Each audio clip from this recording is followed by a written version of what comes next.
અને પાટણના રાધનપુરમાં પીવાના પાણીની ટાંકીમાંથી મૃતદેહ મળતા ચકચાર મચી। પીવાના પાણીની ટાંકીમાંથી નગરપાલિકાના કર્મચારીનો મૃતદેહ મળ્યો। તાત્કાલિક શહેરના તમામ વિસ્તારોમાં પાણીનું વિતરણ બંધ કરવામાં આવ્યું છે। મૃતક કલ્પેશ મકવાણા પાલિકાના પાણી પુરવઠા વિભાગમાં કામ કરતા હતા। કર્મચારીની હત્યા છે કે આત્મહત્યા એ દિશામાં પોલીસે તપાસ તેજ કરી છે। વધુ માહિતી મેળવીશું। સંવાદદાતા ભરત આપણી સાથે ફોનલાઈન પર જોડાયા છે। ભરત, પાટણના રાધનપુરમાં પીવાના પાણીની ટાંકીમાંથી મૃતદેહ મળ્યો। કર્મચારીની હત્યા કે આત્મહત્યા, તપાસમાં શું વિગતો સામે આવી?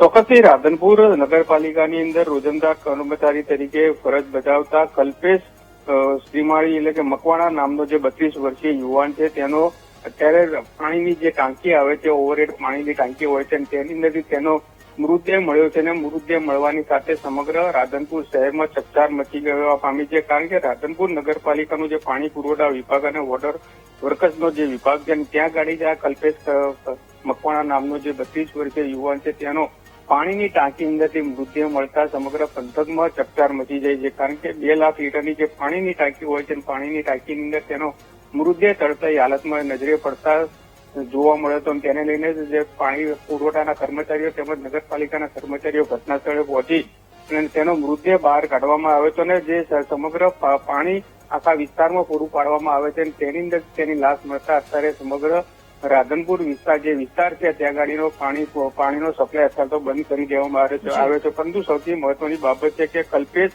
મકવાણાનો હત્યા કરવામાં આવી છે કે આત્મહત્યા પોતે જાતે કરી છે તે દિશામાં અત્યારે પોલીસે તપાસ હાથ ધરી છે। અને બીજી બાજુ રાધનપુર શહેરમાંથી 24 કલાકની અંદર આ ત્રીજી આત્મહત્યાની ઘટના અત્યારે સામે આવી રહી છે। જી, આભાર આપનો તમામ વિગતો સાથે જોડાવા બદલ।